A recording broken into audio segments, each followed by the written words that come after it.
Bareilly police ने महिला सुरक्षा और नारी सशक्तिकरण के लिए वीरांगना यूनिट की शुरुआत की है। इसमें पुलिस की तेजतर्रार महिला सिपाहियों को शामिल किया गया है, जो महिलाओं की सुरक्षा के लिए हर वक्त तैयार रहेंगी।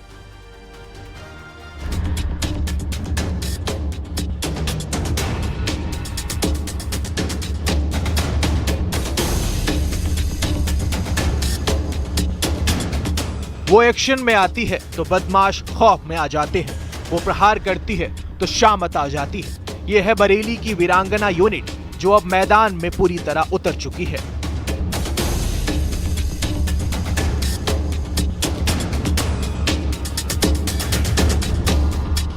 ये महिला सशक्तिकरण की दिशा में एक नई पहल है। सीएम योगी आदित्यनाथ के बरेली भ्रमण कार्यक्रम के दौरान वीरांगना यूनिट नाम की महिला एसओजी कमांडो यूनिट का शुभारंभ किया गया। वीरांगना यूनिट में 8 ट्रेंड महिला कांस्टेबल को शामिल किया गया है, जो न चाकू, लाठी कॉम्बैट, सेल्फ डिफेंस समेत कई दूसरी तकनीक में पूरी तरह से पारंगत हैं।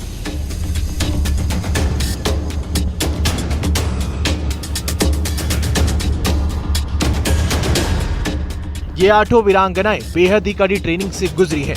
ये महिला एसओजी यूनिट बरेली में महिला की सुरक्षा विशेष अभियानों में सक्रिय भागीदारी निभाएंगी। इसका मुख्य उद्देश्य महिलाओं में आत्मविश्वास, सुरक्षा की भावना को मजबूत करना है।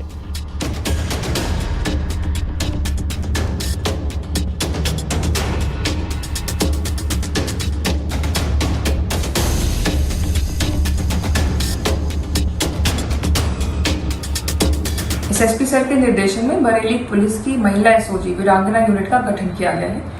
इसमें वर्तमान में 8 महिला कांस्टेबल तैनात हैं। इनको विशेष रूप से weapon handling, mixed martial arts, self defence, crime analysis और सर्विलेंस की ट्रेनिंग दी गई है। यूपी पुलिस की महिला संबंधी अपराध पर अंकुश लगाने की जो प्राथमिकता है, उस पर इनके द्वारा विशेष रूप से काम किया जाएगा। ये महिला कमांडो अब शहर की सुरक्षा के साथ साथ महिला अपराधों के खिलाफ भी मोर्चा संभालेंगी। ये संवेदनशील इलाकों में भी गश्त करेंगी। इस टीम को आगे चलकर हम और भी स्ट्रेंथन करेंगे। इसमें और ट्रेनिंग कंपोनेंट्स ऐड किए जाएंगे और इनके द्वारा अन्य कार्य भी किए जाएंगे। मजबूत इरादों वाली ये वीरांगनाएं बेटियों के लिए प्रेरणा बनेंगी। बरेली पुलिस की ये पहल दूसरे जिलों के लिए भी मिसाल बनने जा रही है। बरेली से रामविलास सक्सेना के साथ bureau report, news 18, UP Uttarakhand.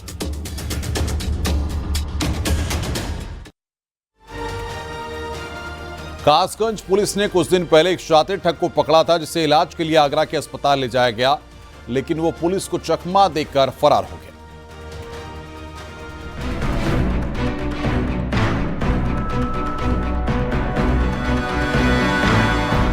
Kasganj की महिला एसपी की आवाज निकालकर ठगी करने वाला आरोपी संकेत यादव पिछले दिनों पुलिस के हत्थे चढ़ा था, लेकिन इस बार वो पुलिस की कस्टडी से भाग निकला।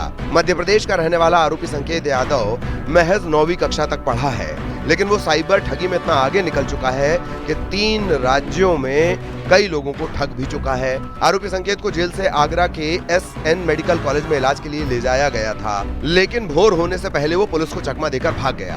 आरोपी संकेत की जेल में तबीयत बिगड़ी थी। इसके बाद जेल प्रशासन ने उसे कासगंज के जिला अस्पताल में भर्ती करवाया था, लेकिन हालत गंभीर होने के चलते जिला अस्पताल के डॉक्टर्स ने उसे एसएन मेडिकल कॉलेज के लिए रेफर किया था। यहीं उसका इलाज चल रहा था। अब सोचने वाली बात यह भी है कि अगर उसकी तबीयत इतनी ज्यादा खराब थी तो वो आखिर भाग कैसे गया। संकेत की ठगी का तरीका बिल्कुल हैरान करने वाला है।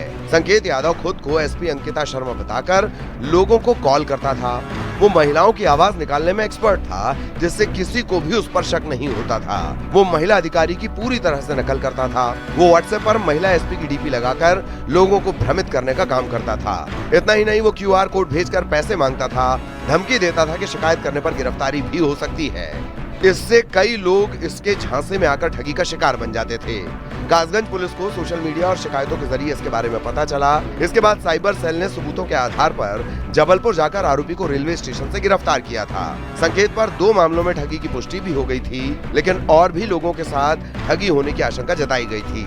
ये बात भी सामने आई है कि वो 4 सालों से ठगी की वारदात में लिप्त था। अजेंद्र शर्मा के साथ bureau report, news 18, UP Uttarakhand.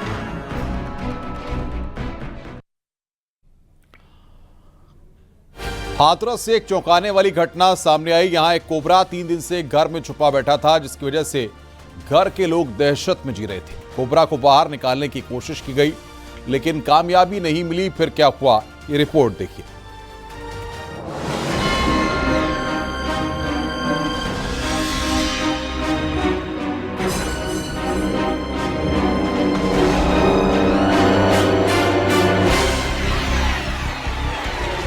Hathras का ये काकोड़ी गांव है, जहां 3 दिन से एक कोबरा ने दहशत फैलाई हुई है।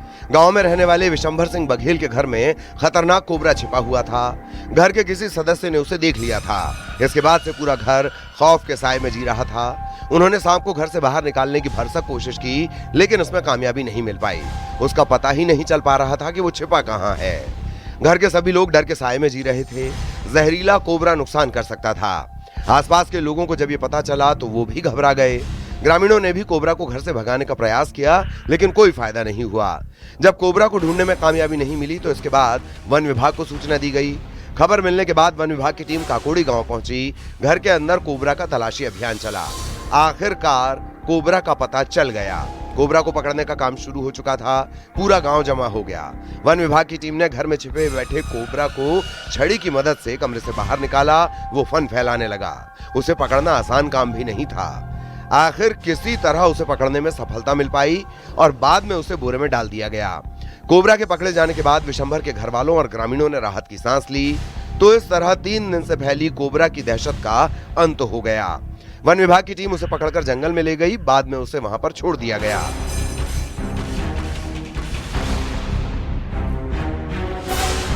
बारिश के मौसम में सांपों के बिलों में पानी भर जाता है। इसके बाद वो सुरक्षित ठिकाना ढूंढने लगते हैं और इसी वजह से वो रिहायशी इलाकों की तरफ भी आ जाते हैं। इसीलिए सावधानी बेहद जरूरी है। हाथरस से सुमित शर्मा के साथ bureau report, news 18 UP Uttarakhand.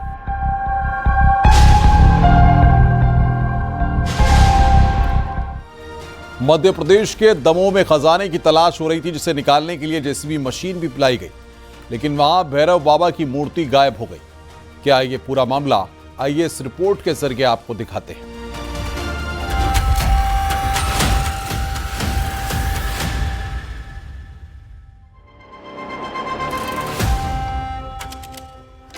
जमीन में खजाना, मूर्ति गायब।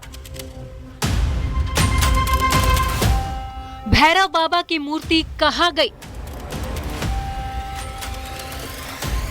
किसने की आस्था पर चोट? पूजा पाठ के निशान, गुनहगार कौन? गहरे गड्ढे में दफन था राज।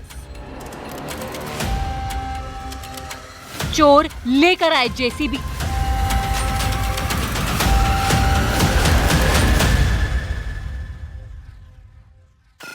इस जगह में अजब रहस्य है। ऐसा उन चोरों को लगता है जो रात के अंधेरे में ऐसी वारदात को अंजाम देने आए, जिसके लिए जेसीबी मशीन का सहारा लिया गया। यानी चोर जेसीबी मशीन लेकर आया।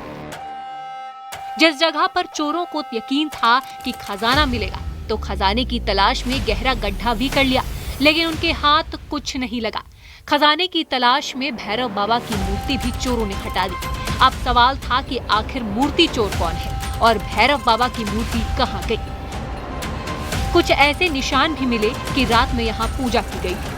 7 अगस्त की रात कौन जेसीबी लेकर खजाने की तलाश कर रहा था? दमोह से करीब 18 किलोमीटर दूर बांधकपुर के सरिया गांव में ये वारदात हुई। लोग गुस्से में थे क्योंकि ये जगह आस्था का केंद्र है।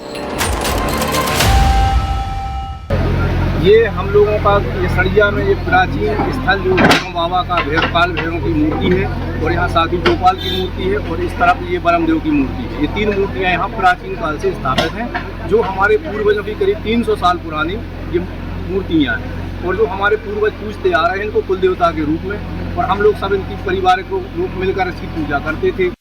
गांव में मूर्ति चोरी की खबर जंगल में आग की तरह फैल गई। मामला संवेदनशील था, आस्था से जुड़ा हुआ था। अब पुलिस वालों की एंट्री हुई। पुलिस की टीम के लिए मूर्ति को जल्द से जल्द तलाश करके लाना चुनौती था।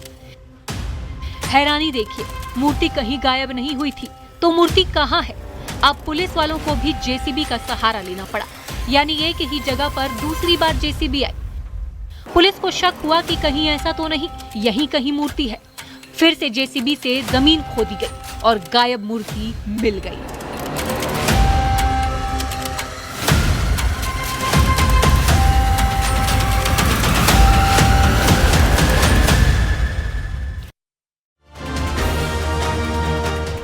रुक रहे हैं ब्रेक के लिए। खबरों का सिलसिला लगातार जारी है।